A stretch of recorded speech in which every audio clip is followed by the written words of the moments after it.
السلام علیکم ورحمۃ اللہ تعالی وبرکاتہ۔ اللہم صلی علی سیدنا و مولانا محمد وعلی آل سیدنا و مولانا محمد وبارک وسلم علیہ۔ اعوذ باللہ من الشیطان الرجیم، بسم اللہ الرحمن الرحیم۔ الم نشرح لک صدرک ووضعنا عنك وزرك الذي أنقض ظهرك ورفعنا لك ذكرك فإن مع العسر يسرا إن مع العسر يسرا فإذا فرغت فانصب وإلى ربك فارغب۔ صدق الله مولانا العظيم وبلغنا رسوله النبي الأمي الأمين الكريم ونحن على ذلك لمن الشاهدين والشاكرين والحمد لله رب العالمين۔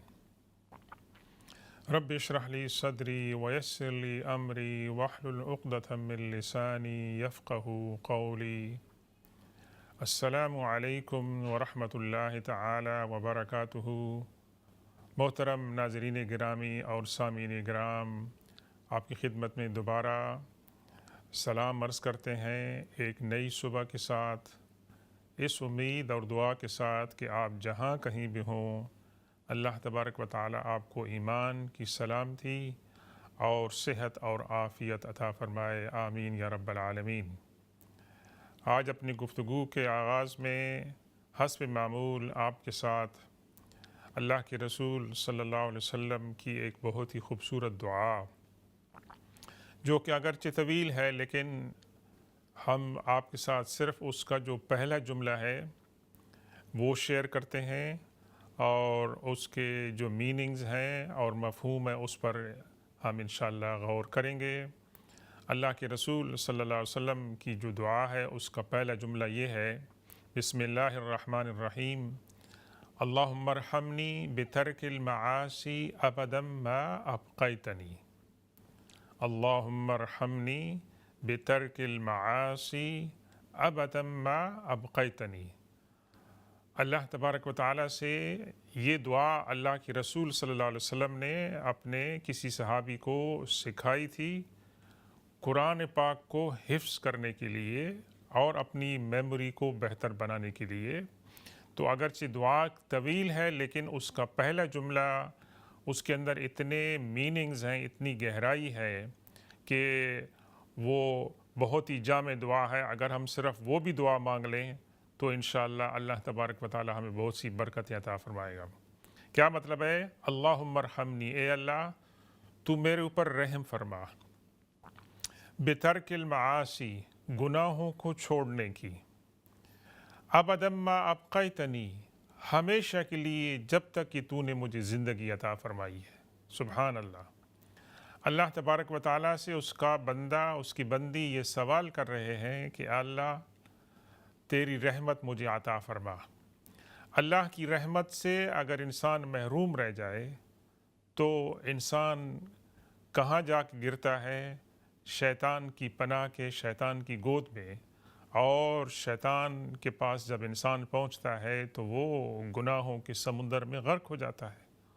تو اللہ کے رسول صلی اللہ علیہ وسلم کی دعا کی خوبصورتی یہ ہے کہ پہلی جو بات اللہ سے مانگی جا رہی ہے، سوال کیا جا رہا ہے، اللہم ارحمنی بترک المعاصی، اے اللہ تو میرے اوپر رحم فرما گناہوں کو چھوڑنے سے۔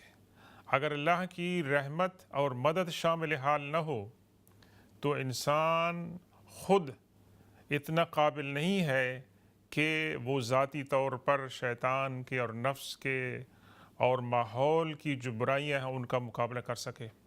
یہ اللہ کی رحمت ہوتی ہے، اور ہمارے ساتھ جو ہمارے فرشتے اللہ تعالیٰ نے مقرر کیے ہمارے ساتھ، ان کی دعائیں ہوتی ہیں، ان کی برکتیں ہوتی ہیں کہ ہم گناہوں سے بچتے ہیں اور مشکلات سے بچتے ہیں۔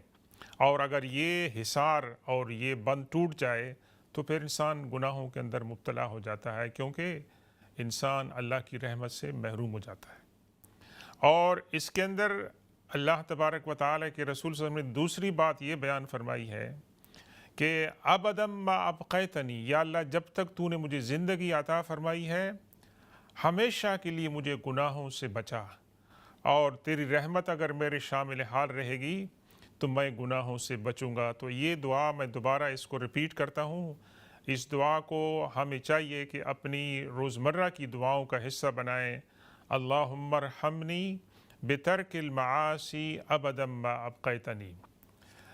آج ہم گفتگو جاری رکھتے ہیں جو ہم نے پچھلی نشست میں شروع کی تھی، حضور پاک صلی اللہ علیہ وسلم کی پیاری صاحبزادی اور آپ کی سب سے بڑی صاحبزادی سیدہ زینب بنت رسول صلی اللہ علیہ وسلم کے بارے میں ہم نے کچھ باتیں کی تھیں اور کچھ باتیں رہ گئی تھیں۔ آج انشاءاللہ چند مزید آپ کی زندگی کے واقعات آپ کے ساتھ شیئر کرتے ہیں، جس کے اندر بہت ساری عبرتیں ہیں اور جس کے اندر بہت ساری تعلیم اور اخلاق کی باتیں ہیں جو ہمیں آج کے اس دور کے اندر سمجھنے اور ان پر عمل کرنے کی جو ہے ضرورت ہے۔ عرض کیا تھا کہ سیدہ زینب رضی اللہ تعالی عنہ اور ان کے شوہر ابو العاص بن ربیع کے درمیان ایک مثالی محبت تھی، اور اس کے مظاہر جو ہیں وہ بہت سے ہوئے، بہت سی مشکلات آئیں، لیکن ان مشکلات کے اندر یہ محبت جو ہے میاں بیوی کی یہ برقرار رہی اور ایک مثال بن گئی۔ اس کا امتحان پہلے اس وقت ہوا کہ جب حضور پاک صلی اللہ علیہ وسلم نے اپنی دعوت کا آغاز فرمایا تو کچھ عرصے کے بعد قریش کی مخالفت اتنی بڑی کہ حضور پاک صلی اللہ علیہ وسلم کو اپنے خاندان کے ہمراہ، بنو ہاشم کے ہمراہ شیب ابی طالب میں پناہ لینی پڑی، اور ایک صورت اس کی یہ بھی آئی سوشل بائیکاٹ کی کہ حضور پاک صلی اللہ علیہ وسلم کی یہ صاحبزادی حضرت زینب رضی اللہ تعالی عنہ ابو العاص بن ربیع کے ساتھ بیائی ہوئی تھیں، تو قریش نے پہلا وار یہ کیا کہ انہوں نے حضرت ابو العاص بن ربیع رضی اللہ عنہ سے کہا کہ تم محمد صلی اللہ علیہ وسلم کی بیٹی کو طلاق دے دو، اور تم جس خاتون سے نکاح کرنا چاہو گے ہم تمہارا نکاح اس کے ساتھ کرا دیں گے۔ اور یہ بہت بڑا امتحان تھا۔ ابو العاص رضی اللہ تعالیٰ عنہ ابھی مسلمان نہیں ہوئی تھے، اور سیدہ زینب رضی اللہ تعالیٰ عنہ مسلمان ہو گئی تھیں، اور یہ اسلام کے ابتدائی دن تھے۔ ابھی مسلمانوں اور مشرکین کے درمیان یہ جو معاملات تھے نکاح اور شادی کے ابھی طے نہیں ہوئی تھے، ایک طرف ایمان تھا، ایک طرف کفر اور شرک تھا۔ تو اس میں سیدنا ابو العاص بن ربیع رضی اللہ تعالیٰ عنہ نے ایک بہت ہی مثالی اور تاریخی جواب دیا، اور انہوں نے قریش کے لوگوں سے کہا کہ واللہ اللہ کی قسم میں سیدہ زینب رضی اللہ تعالیٰ عنہ کو نہیں چھوڑوں گا، کیونکہ وہ میری بہترین بیوی ہیں اور ان سے بہتر بیوی مجھے کوئی نہیں مل سکتی ہے۔ تو وہ اس میں قائم رہے، گامزن رہے آخر وقت تک، یہاں تک کہ پھر جدائی جو ہے وہ درمیان میں ان کے درمیان آ گئی۔ تو اس سے بہت بڑا درس ملتا ہے کہ ہمارے ہاں آج کل معمولی سی باتوں پر طلاق اور ڈیورس ہو جاتی ہے، اور ہم ان کے جو کانسیکوینسز ہوتے ہیں ان کے اوپر غور نہیں کرتے ہیں کہ اس سے کتنی خاندانی رنجشیں بڑھتی ہیں۔ لیکن قریش مکہ کا جو وار تھا وہ حضور پاک صلی اللہ علیہ وسلم کو سوشلی، سائیکولوجیکلی، اور مطلب یہ تھا کہ آپ کا جو فیملی کا جو ایک تعلق تھا اس کے اندر آپ کو نقصان اور تکلیف پہنچانا تھا۔ حضور پاک صلی اللہ علیہ وسلم کی صاحبزادی کو خدا نخواستہ اگر طلاق ہو جاتی تو ایک جوان، خوبصورت اور اعلیٰ خاندان کی اور اعلیٰ روایات اور اخلاق کی حامل خاتون اگر گھر بیٹھ جائے گی، اور اس کا والد جو ہے وہ رسالت کے عظیم الشان منصب پہ فائز ہے، اور ان کی والدہ جو ہیں سیدہ خدیجہ رضی اللہ تعالی عنہ اعلیٰ اخلاق کی جو ہے خاتون ہیں اور ان کی اعلیٰ روایات ہیں، تو ان کے دل پر کیا گزرتا؟ ٹینشن ہوتی. اسی طرح جس طرح آج کل کے دور میں اگر ماں باپ کے گھر میں ایک خاتون کو اس کا خاوند بغیر وجہ کے طلاق دے دیتا ہے تو وہ گھر جب پہنچتی ہے تو اس کے اوپر کیا گزرتی ہے. تو یہ ان کا ایک ویپن تھا حضور پاک صلی اللہ علیہ وسلم کو ڈیفیٹ کرنے کا. اور ایسی بہت سی باتیں ہوئیں حضور پاک صلی اللہ علیہ وسلم کی زندگی میں، خاندانی زندگی میں، پرسنل لائف میں، کہ ان کو تکلیف پہنچانے کی انہوں نے کوشش کی، لیکن اللہ تبارک و تعالیٰ کو کچھ اور منظور تھا. اور دونوں کی آپس میں محبت ایسی تھی کہ حضرت ابو العاص بن ربیع رضی اللہ تعالیٰ عنہ نے بھی ڈسپائٹ کہ بھائی ان کے مذہب اور عقیدے کا فرق تھا آپس میں، لیکن ان کی محبت جو تھی وہ مثالی تھی. پھر ایک وقت آیا جس طرح کہ ہم نے گزشتہ نشست میں بات کی تھی کہ جب ابو العاص بن ربیع رضی اللہ تعالیٰ عنہ کو بدر کے قیدیوں میں ان کا جو ہے نا وہ رینسم دیا گیا، تو اللہ کے رسول صلی اللہ علیہ وسلم نے ان سے وعدہ لیا تھا کہ آپ جا کر میری بیٹی کو آپ نے فری کرنا ہے تاکہ وہ میرے پاس آ جائیں. اب وہاں پر بھی دیکھیں آپ کہ جب یہ معاملہ آتا ہے تو وہاں بھی قریش کا غرور اور تکبر جو ہے، اور آخری لمحے تک حضور پاک صلی اللہ علیہ وسلم کو تکلیف پہنچانے کا کوئی موقع وہ ہاتھ سے نہیں جانے دیتے. تو حضور پاک صلی اللہ علیہ وسلم نے 2 صحابی بھیجے تھے مدینہ پاک سے، اور اپنی انگوٹھی بھیجی تھی کہ یہ انگوٹھی آپ سیدہ زینب کو دیں گے تو وہ پہچان لے گی کہ میری انگوٹھی ہے، اور آپ کے اوپر اعتماد کریں گی اور آپ کے ساتھ وہ سفر کریں گی. تو یہ تمام معاملات طے ہو گئے، اور سیدنا ابو العاص بن ربیع رضی اللہ تعالیٰ عنہ کے بھائی آپ کو اونٹنی پر بٹھا کر آئے، اور اس مقام پر حضور پاک صلی اللہ علیہ وسلم کے جو صحابی تھے دونوں ان کے سامنے حضرت زینب کو حوالے کرنے کے لیے آئے. تو قریش کے لوگ جن میں ابو سفیان بھی تھے، انہوں نے کہا کہ دن کی اس روشنی میں آپ محمد صلی اللہ علیہ وسلم کی بیٹی کو آپ لے کے جائیں علل اعلان، تو یہ تو ہمارے لیے ڈوب مرنے کا مقام ہے. انہوں نے ہمیں بدر میں شکست دی ہے، ہمارے ساتھ کیا ہوا ہے یہ تو ہم نہیں جانے دیں گے. آپ نے وعدہ کیا ہے، وعدے کے مطابق آپ ان کو جانے دیں، لیکن پلیز دن کی روشنی میں نہیں، رات کی روشنی میں، کہ لوگ دیکھ نہ سکیں، ورنہ ہمیں مزید ذلت اور رسوائی کا سامنا کرنا پڑے گا کہ یہ لوگ ہیں جن کو بدر میں شکست ہوئی تھی اور آج علی اعلان محمد صلی اللہ علیہ وسلم کی بیٹی کو رخصت کر رہے ہیں. تو وہاں پر انہوں نے اس بات پہ ایگریمنٹ کیا کہ وہ جا سکتی ہیں لیکن رات کے اندھیرے میں.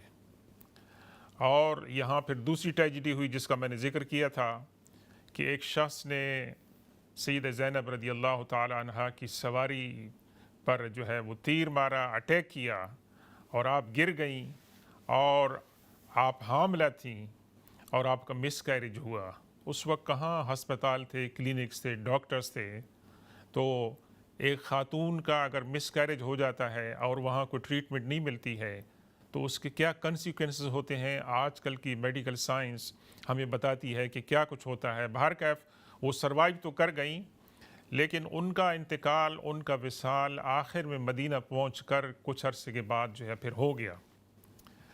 پھر ایک موقع آیا کہ سیدنا ابو العاص بن ربیع رضی اللہ تعالیٰ عنہ چونکہ بزنس مین تھے، تجارت کر رہے تھے، تو وہ تجارت کے سلسلے میں شام گئے، اور وہ شام میں جب وہ ایک جگہ سے گزر رہے تھے تو ان کو سیدہ زینب کی یاد آ گئی، اور ان کی یاد میں انہوں نے چند اشعار پڑھے جس میں انہوں نے کہا کہ ذکرت زینب لما جاوزت ارما فقلت سقیا لشخص یسکن الحرم بنت الامین جزاها اللہ صالحۃ وکل بعل سیسنی بالذی علما. یہ جو اشعار ہیں اس کے اندر سید جناب ابو العاص بن ربیع رضی اللہ تعالیٰ عنہ حضرت زینب رضی اللہ تعالیٰ عنہ کی جدائی کو محسوس کر رہے ہیں، اور ان کے درمیان جو پیار تھا، محبت تھی، اور ایک دوسرے کو چاہتے تھے، ان کا اظہار کر رہے ہیں. وہ کیا کہہ رہے ہیں کہ جب میں ایک جگہ جس کا نام ارم ہے اس کے پاس سے گزرا تو مجھے سیدہ زینب کی یاد آ گئی، اور وہاں میں نے دعا کی اللہ تبارک و تعالیٰ سے کہ اللہ جو آدمی جو شخص حرم میں رہتا ہے اس کے اوپر تو بارش اور برکتیں نازل فرما۔ اور پھر وہاں پر وہ ذکر کرتے ہیں حضرت زینب رضی اللہ تعالیٰ عنہ کا کہ بنت الامین، یعنی امین سے مراد حضور پاک سے سمجھائیں، بنت الامین کہ وہ شخص کی بیٹی جس کو کہ قریش کے لوگ امانت دار اور ٹرسٹ وردی کے طور پر جانتے تھے، ان کی جو بیٹی ہے اس کو اللہ تبارک و تعالی جزائے خیر عطا فرمائے، صالحتاً وہ نیک اور صالح خاتون ہے۔ اور دوسری بات یہ ہے کہ ہر وہ خاوند جو اپنی بیوی کی اچھی صفات کو جانتا ہے وہ اس کا ذکر کرتا ہے اور اس کی تعریف کرتا ہے۔ تو اس کے اندر ہمارے لیے درس کیا ہے کہ میاں بیوی کو ایک دوسری کی عدم موجودگی میں ان کی جو اچھی باتیں ہیں ان کا ذکر کرنا چاہیے، اور انسان ہے درمیان میں تنازعات بھی ہوتے ہیں، ٹینشن بھی ہوتی ہیں، تو میاں بیوی کو دوسرے لوگوں کی موجودگی میں ایک دوسری کمزوریاں جو ہیں وہ بیان نہیں کرنی چاہیے، بلکہ ان کے اوپر پردہ کرنا چاہیے، کیونکہ قرآن نے کیا کہا ہے، ہن لباس لکم وانتم لباس لہن، بیویاں تمہارا لباس ہیں، تمہارا ڈریس ہیں، اور تم ان کے ڈریس ہو۔ تو آپ جب اپنا لباس پہنتے ہیں دنیا کی نظروں میں چاہے وہ آپ کا لباس جو ہے وہ اس قدر کی نگاہ سے نہ بھی دیکھا جائے، لیکن چونکہ آپ نے وہ لباس زیب تن کیا ہوتا ہے، آپ کو پسند ہوتا ہے اور آپ اس کے اوپر خوش ہوتے ہیں۔ تو اسی طریقے سے اللہ تبارک و تعالی نے بڑی ایک خوبصورت تعبیر بیان فرمائی قرآن کے اندر میاں بیوی کے تعلقات کی، ہن لباس لہن وانتم لباس لہن۔ جس طرح لباس ہماری پریویسی کو کور کرتا ہے، اور اسی طریقے سے میاں بیوی ایک دوسرے کی پریویسی کو کور کرتے ہیں، اور ان کو ایک دوسرے کی رسپیکٹ کرنی چاہیے اور دوسرے کا خیال رکھنا چاہیے۔ اور یہ تعبیر ہمیں ملتی ہے کہاں پر؟ سیدنا ابو العاص بن ربیع رضی اللہ تعالیٰ عنہ کے اشعار میں، کہ جو وہ سیدہ زینب رضی اللہ تعالیٰ عنہ کے لیے پیار اور محبت کا جو ہے وہ اس کا اظہار کر رہے ہیں۔ اب ایک اور موقع آتا ہے کہ جہاں اس پیار اور محبت کی رشتے کی جو ہے وہ آزمائش ہوتی ہے، دونوں کے درمیان جدائی ہو چکی ہے۔ ابو العاص بن ربیع مکہ میں رہ رہے ہیں، اپنے پرانے دین پر قائم ہے، بدر کی لڑائی میں قریش کے ساتھ حضور صلی اللہ علیہ وسلم کے خلاف لڑائی میں حصہ لے چکے ہیں، واپس اپنا بزنس کر رہے ہیں، ابھی تک ان کو ایمان کا جو ہے موقع نہیں ملا، ایمان نہیں لائے ہیں، اگرچہ مکہ میں سیدہ زینب رضی اللہ تعالیٰ عنہ ان کو اسلام کی دعوت دیتی تھیں۔ یہ جب اس سفر پہ جاتے ہیں تو مسلمانوں کا ایک گروہ جب یہ مدینے کے پاس سے تھوڑے سے فاصلے پر گزرتے ہیں تو مسلمانوں کا ایک گروہ ان کے اوپر اٹیک کرتا ہے، اور جو لوگ بھی قافلے کے اندر ہوتے ہیں ان کو اریسٹ کر لیتے ہیں۔ اور اس اثناء میں سیدنا ابو العاص رضی اللہ تعالیٰ عنہ کو ایک امید کی کرن نظر آتی ہے کہ اگرچہ میری بیوی مجھ سے جدا ہو گئی ہے لیکن اب جائے پناہ اس کے پاس مجھے مل سکتی ہے، ورنہ تو یہ لوگ مجھے پکڑیں گے، میرا سامان بھی لے لیں گے، اور پتہ نہیں میرے ساتھ کیا ہوتا ہے۔ تو وہ بھاگ کر مدینہ میں سیدہ زینب رضی اللہ تعالیٰ عنہ کے مکان پر، آپ کے حجرے پر دستک دیتے ہیں اور کہتے ہیں کہ مجھے زینب پناہ دو، اس وقت میں مشکل کے اندر ہوں۔ اور فجر کی نماز کا وقت ہوتا ہے، فجر کی نماز جماعت کے اندر صحابہ کرام بھی موجود ہیں، صحابیات بھی موجود ہیں، اور وہاں پر تمام کے سامنے خواتین کے حلقے سے سیدہ زینب رضی اللہ تعالی عنہ اعلان کرتی ہیں کہ یا رسول اللہ، اے اب محترم، میں اپنے سابق شوہر ابو العاص بن ربیع کو پناہ دیتی ہوں۔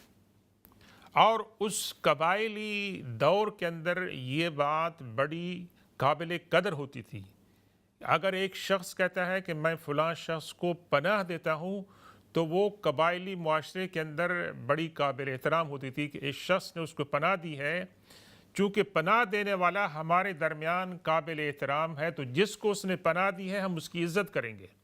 یہ جو روایات تھیں یہ اچھی روایات تھیں، اس دور کی سوشل روایات تھیں۔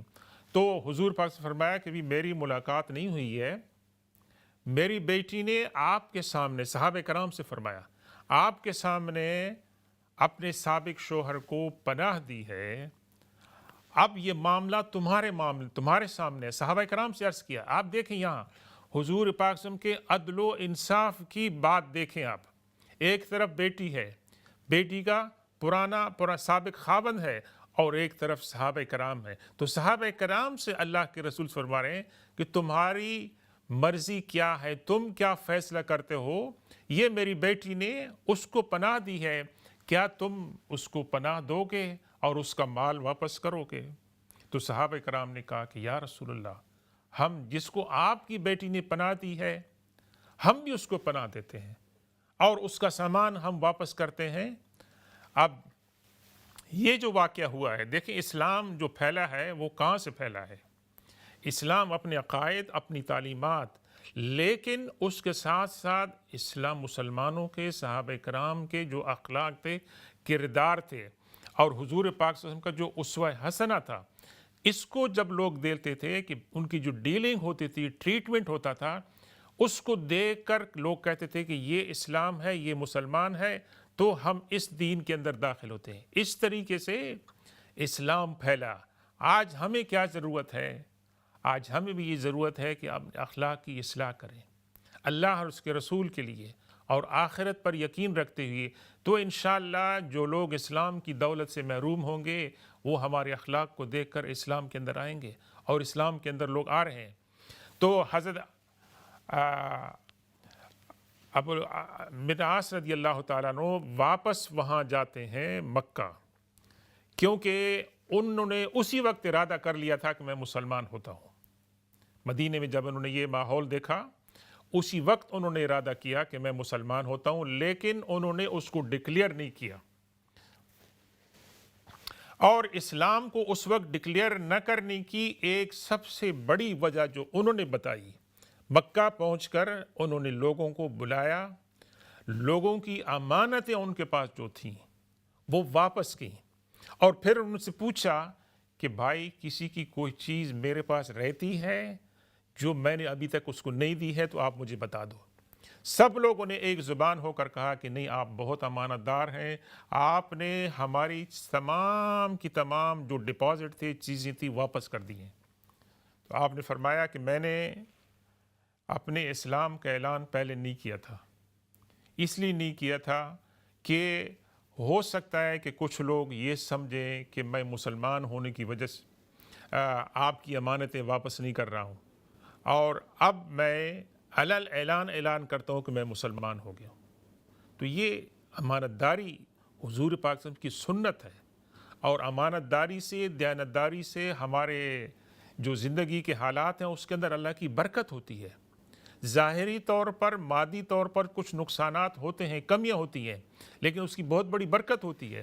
اور مدینہ میں جب پہنچتے ہیں تو حضور پاک صلی اللہ علیہ وسلم ان کا جو پرانا مہر تھا ان کی تجدید نکاح کرتے ہیں، اور سیدہ زینب اور سیدنا ابو العاص بن ربیع رضی اللہ تعالیٰ عنہ کی ری یونین ہوتی ہے، اور اسی پیار اور محبت کے ساتھ رہتے ہیں، اور پھر آپ بیمار ہو جاتی ہیں، آپ کا وصال ہو جاتا ہے، اور حضور پاک صلی اللہ علیہ وسلم جو ہیں آپ کی تدفین کے اندر حصہ لیتے ہیں، اور دیگر افراد جو ہیں اہل بیت کے وہ بھی اس کے اندر حصہ لیتے ہیں۔ تو یہ چند واقعات تھے جو میں نے آپ کی خدمت میں عرض کیے۔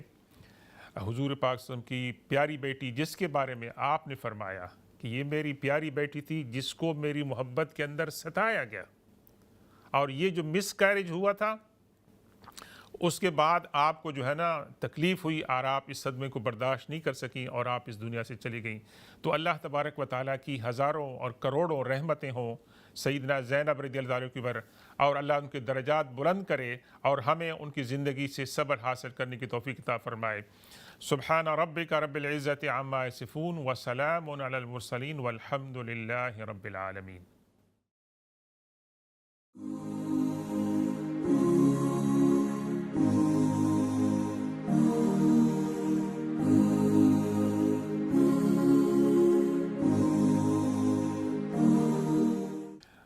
السلام علیکم ورحمۃ اللہ تعالی وبرکاتہ۔ ناظرین کرام، اگر آپ کے کوئی سوالات ہیں تو آپ اس سیشن میں پیش کر سکتے ہیں۔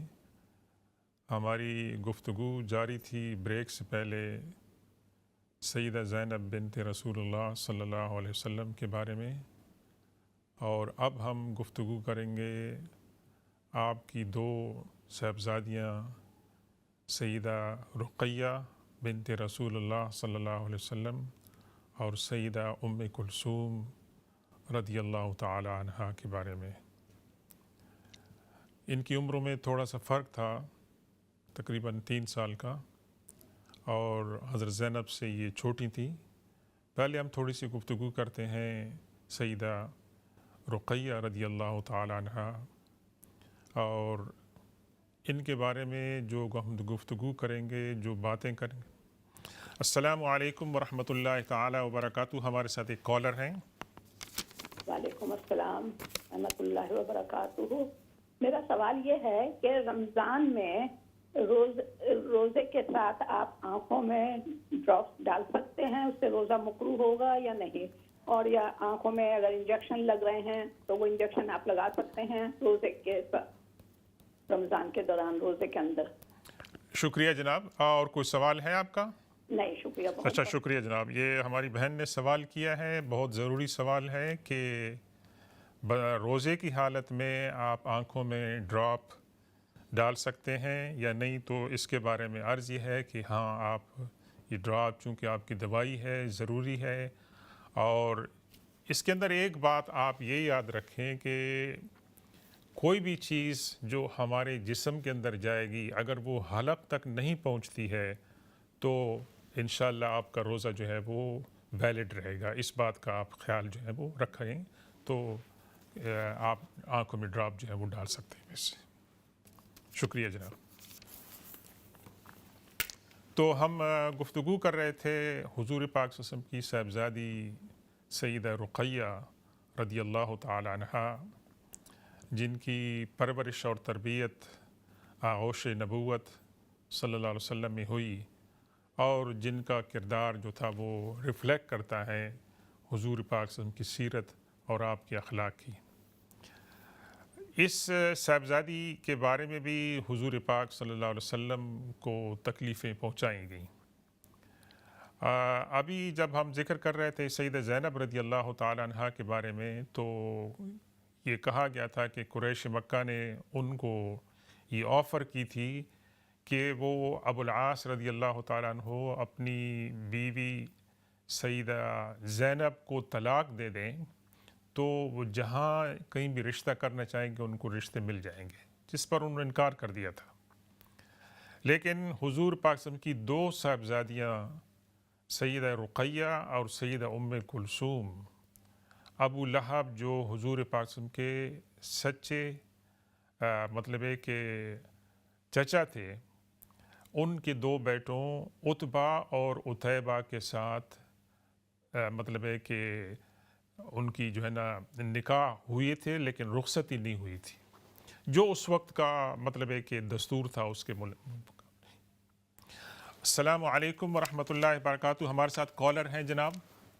جی السلام علیکم۔ وعلیکم السلام ورحمۃ اللہ وبرکاتہ۔ جی مولانا صاحب، میرے 2-3 سوال ہیں۔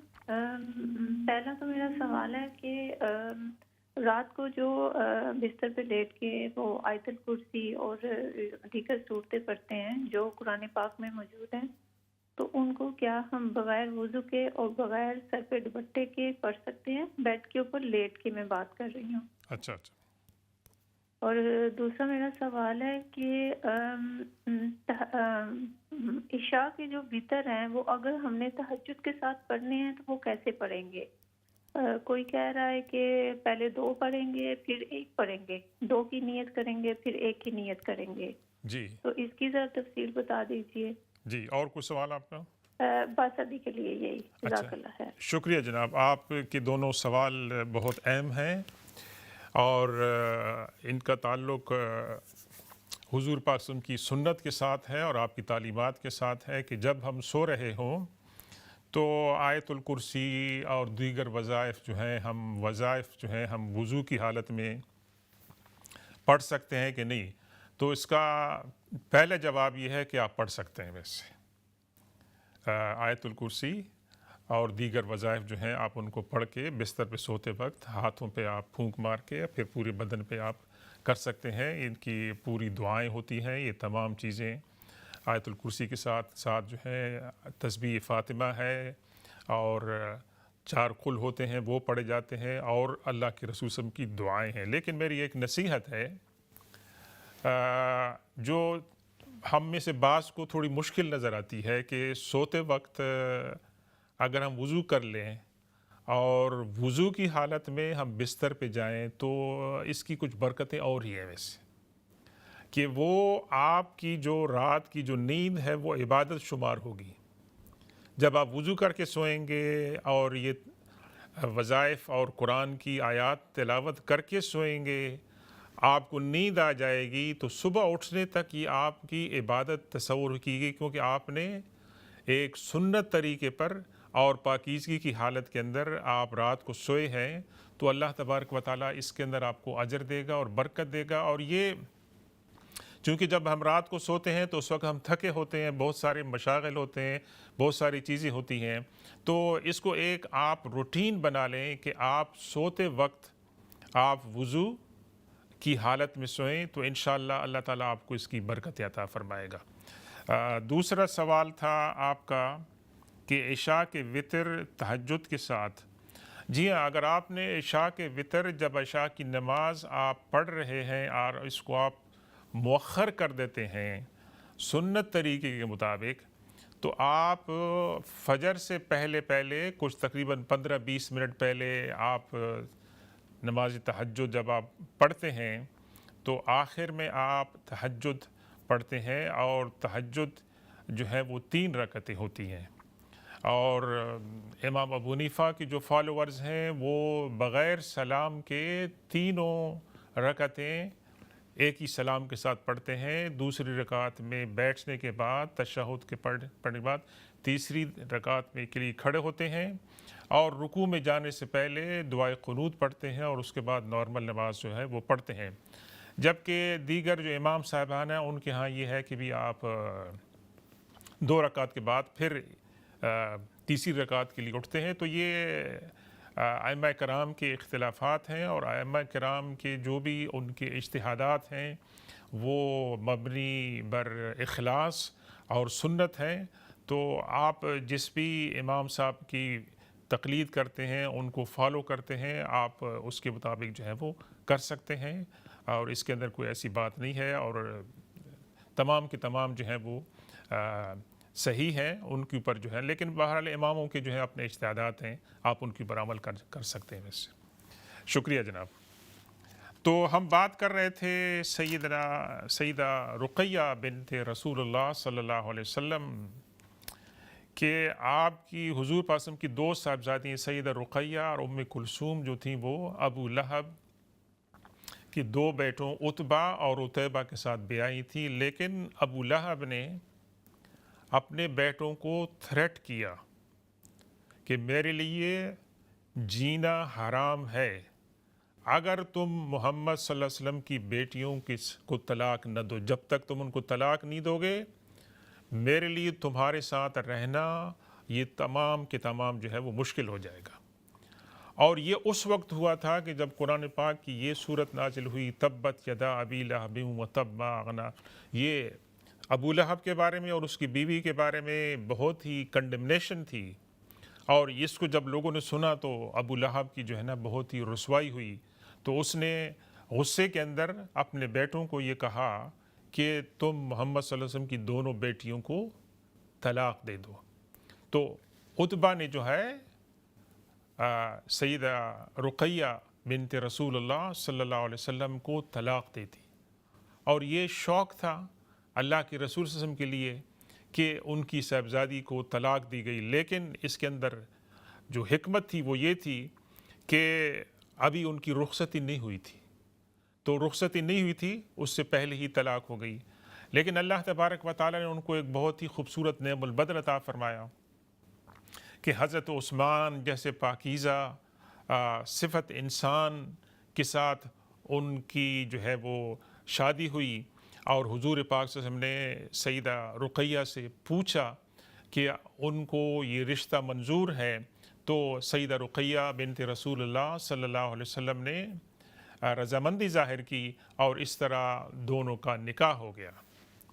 لیکن چونکہ یہ اسلام کی تاریخ ہے، اسلام کی ابتدائی تاریخ ہے، اور اسلام کی ابتدائی تاریخ جو ہے اس کے اندر بہت سے مراحل ایسے آئے، کٹھن آئے، جس کے اندر مشکلات اور آزمائشیں آئیں، اور ایک دور آیا کہ سیدنا عثمان رضی اللہ تعالیٰ عنہ جو کہ قریش کے بہت ہی معزز فرد تھے، لوگ ان کی رسپیکٹ کرتے تھے، بینگ اے بزنس مین اور ایک خاندانی روایات کے حامل، شرم و حیا کا پیکر تھے، ان کی لوگ عزت کرتے تھے، لیکن ان کے لیے بھی ایک موقع آیا کہ انہیں مکہ سے حبشہ کی طرف ہجرت کرنی پڑی، اور یہاں پر اب ہجرت کر رہے ہیں تو ہجرت کیسے کریں؟ بیوی ہے ساتھ، بیوی بنت رسول ہے، اللہ کے رسول صلی اللہ علیہ وسلم کی چہیتی بیٹی ہے، کیا ہوگا؟ تو اللہ کے رسول صلی اللہ علیہ وسلم نے حضرت عثمان بن عفان رضی اللہ تعالیٰ عنہ فرمایا کہ اپنے ساتھ رقیہ کو بھی لے جاؤ، اکیلے مت سفر کرو، رقیہ کو بھی لے جاؤ، تاکہ تم ایک دوسرے کو سفر کی اور پردیس کی جو مشکلات ہیں اس میں ایک دوسرے کو سپورٹ کر سکو، اور صبر اختیار کرنے میں ایک دوسرے کے تم مددگار ہو سکو۔ تو جناب سیدنا عثمان بن عفان رضی اللہ تعالیٰ عنہ اپنی بیوی کو ساتھ لے کر چلتے ہیں، تو تھوڑی دیر نکلتے ہیں تو اللہ کے رسول صلی اللہ علیہ وسلم کو اپنی بیٹی کی یاد آتی ہے، میری بیٹی تو پردیس میں چلی گئی ہے، کس حال میں ہو گئی؟ تو سیدنا ابوبکر صدیق رضی اللہ تعالیٰ عنہ کی صاحبزادی جو حضور پاک صلی اللہ علیہ وسلم کے ساتھ بھی بہت قریب تھیں، سیدنا آسمہ بنت ابی بکر رضی اللہ تعالیٰ عنہ کو آپ حکم فرماتے ہیں کہ آسمہ جاؤ دیکھو میری بیٹی کس حال میں سفر کر رہی ہے۔ تو سیدہ آسمہ رضی اللہ تعالیٰ عنہ طویل سفر کر کے ساحل سمندر کے پاس پہنچتی ہیں کہ وہاں پر دیکھتے ہیں کہ سیدنا عثمان بن عفان رضی اللہ تعالیٰ عنہ نے ایک گدھے کے اوپر چادر ڈالی ہوئی ہے بستر کی طرح، اور اس کے اوپر سیدہ رقیہ رضی اللہ تعالیٰ عنہ کو سوار کیا ہوا ہے، اور آپ سمندر کی طرف جا رہے ہیں اور وہاں سے آپ کشتی پکڑیں گے۔ اللہ کے رسول صلی اللہ علیہ وسلم کے پاس جب آئیں تو آپ کو تھوڑا ریلیف ملا کہ میری صاحبزادی جو ہے وہ پروٹیکشن کے اندر آرام سے جا رہی ہے، اور وہاں پر جو آپ نے الفاظ استعمال فرمایا وہ استعمال سننے کے قابل ہیں، اور آپ نے خطاب فرمایا، وہاں حضرت ابوبکر صدیق رضی اللہ تعالیٰ عنہ بھی آپ کے پاس تھے، فرمایا اے ابوبکر سن لو، عثمان بن عفان اور سیدہ رقیہ کی ہجرت ایسی ہے جیسے ابراہیم علیہ السلام اور لوط علیہ السلام کی تھی، اور ابراہیم علیہ السلام کے بعد اور لوط علیہ السلام کے بعد یہ پہلے لوگ ہیں جو اپنے دین اور ایمان کی خاطر ہجرت کر رہے ہیں۔ تو یہ ایک بہت بڑا آنر تھا سیدنا عثمان رضی اللہ تعالیٰ عنہ اور سیدہ رقیہ رضی اللہ تعالیٰ عنہ کے لیے۔ تو کچھ عرصہ آپ وہاں رہتے ہیں دونوں حبشہ میں، پھر ان کو اطلاع ملتی ہے کہ ابھی تھوڑے حالات مکہ کے اندر بہتر ہو جاتے ہیں، تو آپ دونوں واپس تشریف لاتے ہیں، اور وہاں کچھ عرصہ جب رہتے ہیں تو ان کو احساس ہوتا ہے کہ نہیں حالات تو زیادہ خراب ہو گئے ہیں پہلے سے، تو دوبارہ حبشہ کی طرف ہجرت کرتے ہیں اور دوبارہ وہاں جاتے ہیں اور وہاں پر رہتے ہیں۔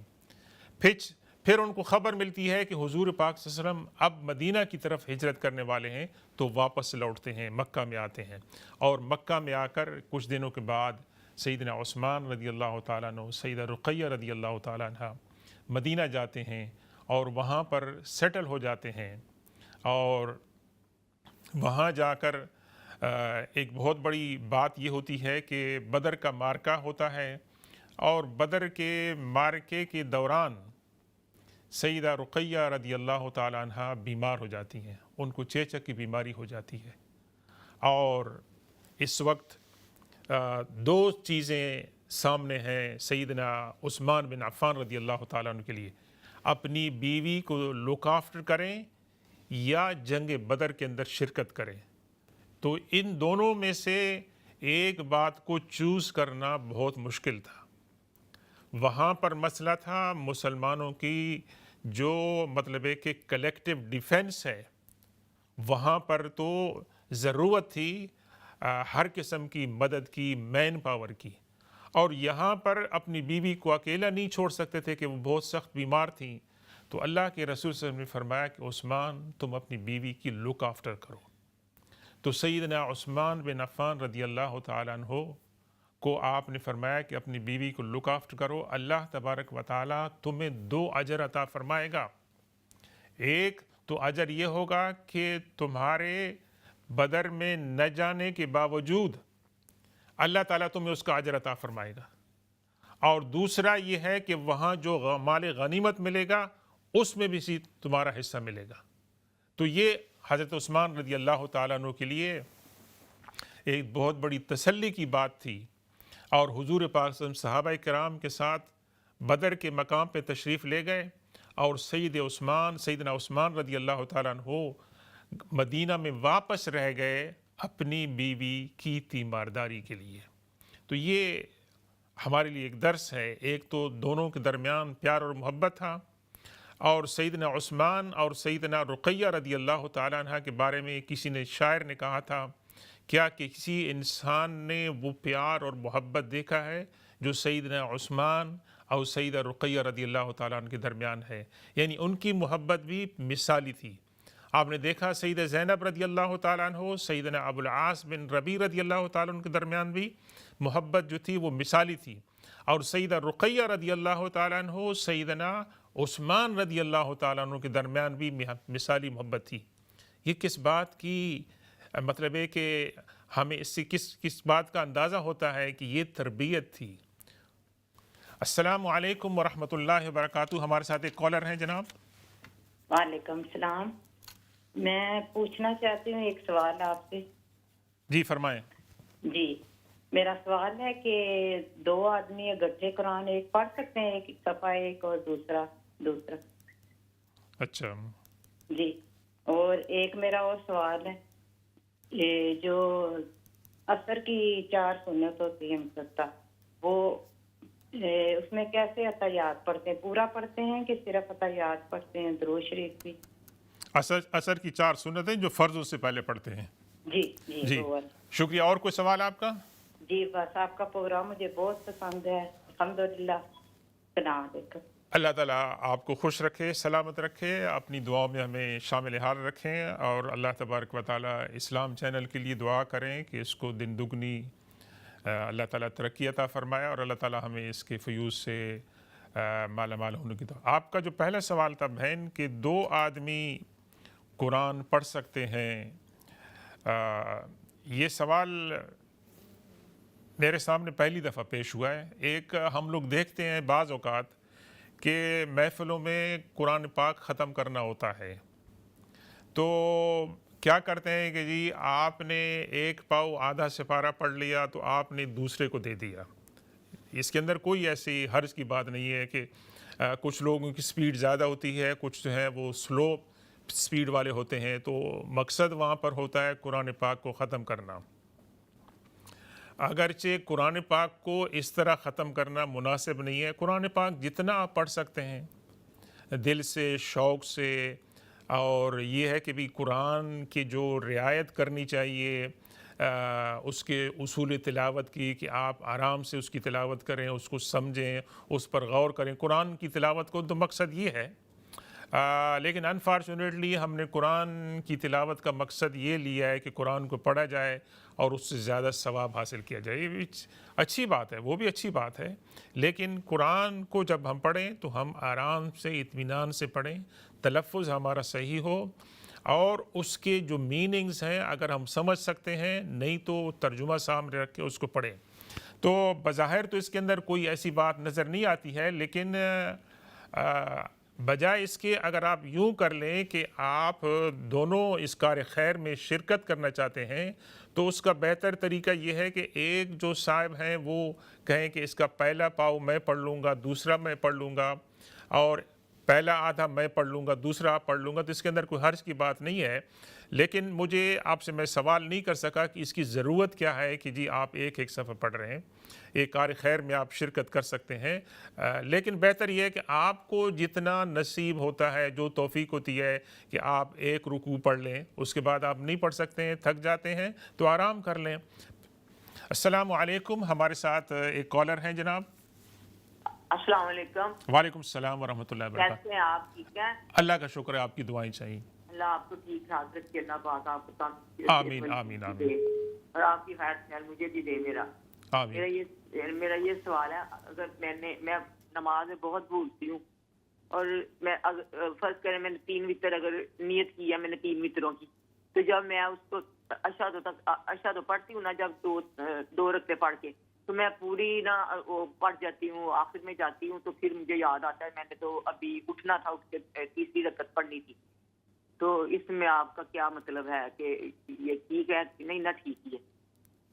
اچھا، آپ کا سوال یہ ہے کہ جب آپ نماز پڑھتے ہیں 4 رکعت والی، جی تو تشہد کی پر جب آپ بیٹھتے ہیں تو آپ قاعدہ اولیٰ کی بجائے آپ پوری پڑھ لیتے ہیں اور اٹھ کے کھڑے ہو جاتے ہیں، بعد میں آپ کو مطلب ایک خیال آتا ہے، تو آپ کا سوال یہ ہے کہ کیا کرنا چاہیے؟ ہاں جی ٹھیک ہے. اور کوئی سوال آپ کا؟ بس میں بھولتی بہت نماز میں، دعا کرے اللہ پاک مجھے دماغ کو ٹھیک کر. انشاءاللہ میں عرض کرتا ہوں. آپ کا یہ سوال بہت ضروری سوال ہے. پہلی بات تو یہ ہے کہ جو بھولنے کی بیماری ہے، اس کے لیے بہت سے وظائف بتائے جاتے ہیں. ایک تو میں آپ کو چند باتیں عرض کرتا ہوں، اللہ تعالیٰ آپ کو اس پر عمل کرنے کی توفیق عطا فرمائے ہم سب کو. ایک تو ہم کوشش کریں کہ جتنا زیادہ ہم وضو کی حالت میں رہ سکیں، اس کی بہت برکتیں ہیں، جتنا ہمارے لیے ممکن ہو. دوسری بات یہ ہے کہ آپ درود پاک کثرت سے پڑھیں. جب بھی آپ کو موقع ملے تو آپ درود پاک پڑھیں. درود پاک کی برکتیں بے شمار ہیں. اس سے اللہ کے رسول صلی اللہ علیہ وسلم کی خدمت میں ہمارا نذرانہ پیش ہوتا ہے، اور یہ جو درود پاک ہے یہ مقبول دعا ہے. یعنی اللہ تبارک و تعالیٰ اس اور دعاؤں کو قبول کرے نہ کرے، لیکن درود پاک تو قبول ہوتا ہے. اور جب ہمارا نذرانہ اللہ کے رسول صلی اللہ علیہ وسلم کی خدمت میں پیش ہوتا ہے تو بتایا جاتا ہے کہ درود پڑھنے والا کون ہے. تو یہ ہمارے لیے بڑے اعزاز کی بات ہے کہ ہم دن و رات کے اندر حضور صلی اللہ علیہ وسلم کی خدمت میں نذرانہ پیش کریں اور آپ کی بارگاہ میں ایک امتی کی طرف سے. تو درود پاک کثرت سے پڑھیں وضو کے ساتھ ساتھ. اور تیسری بات میں عرض کروں کہ انشاءاللہ کہ آپ اسماء حسنہ اللہ تبارک و تعالیٰ کی جو نام ہیں وہ آپ تقریباً ہر نماز کے ساتھ جب آپ صبح اٹھیں اس وقت پڑھ لیں، رات کو سوتے وقت پڑھ لیں، تو انشاءاللہ ان کی برکت آپ کو ملے گی. آپ کا جو سوال تھا کہ آپ نماز کے اندر بھول جاتی ہیں، تو دیکھیں بھولنے کی بیماری تو مختلف لوگوں کو مختلف ریزن کے ساتھ ہوتی ہے. آپ ایک بات کے اوپر اپنا ذہن مقرر کر لیں کہ آپ جو نماز میں بھول ہوئی ہے 50% سے زیادہ آپ کا ذہن کس طرف جاتا ہے کہ میں نے تیسری رکعت پڑھ لی ہے یا نہیں پڑھ لی ہے. تو اس طریقے سے آپ اپنے ذہن کو تھوڑا ٹرین کر لیں. لیکن اگر اس کے باوجود بھی آپ نے 4 رکعت والی نماز کے اندر پہلے قاعدہ اولیٰ سے مطلب ہے کہ اٹھنے کی بجائے آپ نے پوری جو ہے نا وہ اتحیات پڑھ لی ہے، تو آپ جب اٹھیں گے تو جب آپ نماز ختم کریں گے تو آپ اس کے ساتھ سجدہ سہو کر لیں. اور ایک ہماری بہن نے سوال کیا تھا کہ عصر کی جو 4 سنتیں ہیں، عصر کی 4 سنتوں میں پہلے تشہد پہ جب 2 رکعت کے بعد بیٹھتے ہیں تو آپ پورا تشہد آخر تک پڑھیں دعا کے ساتھ. اور تیسری رکعت کے لیے جب آپ کھڑے ہوں گے تو آپ نے سبحانک اللہم سے دوبارہ آغاز کرنا ہے. تو اس طرح آپ اپنی نماز کو جو ہے وہ جاری رکھ سکتے ہیں. اللہ تبارک و تعالی ہمیں یہ جو نماز کے اور روزے کے جو مسائل ہیں ان کو سمجھنے اور ان پر عمل کرنے کی توفیق عطا فرمائے. اور آج جو ہماری گفتگو تھی حضور صلی اللہ علیہ وسلم کے ازواج مطہرات کے بارے میں، اللہ تعالیٰ اس کو قبول فرمائے اور ہمیں ان کی زندگیوں سے سبل حاصل کرنے کی توفیق عطا فرمائے. سبحان ربک رب العزت عما یصفون وسلام علی المرسلین والحمد للہ رب العالمین.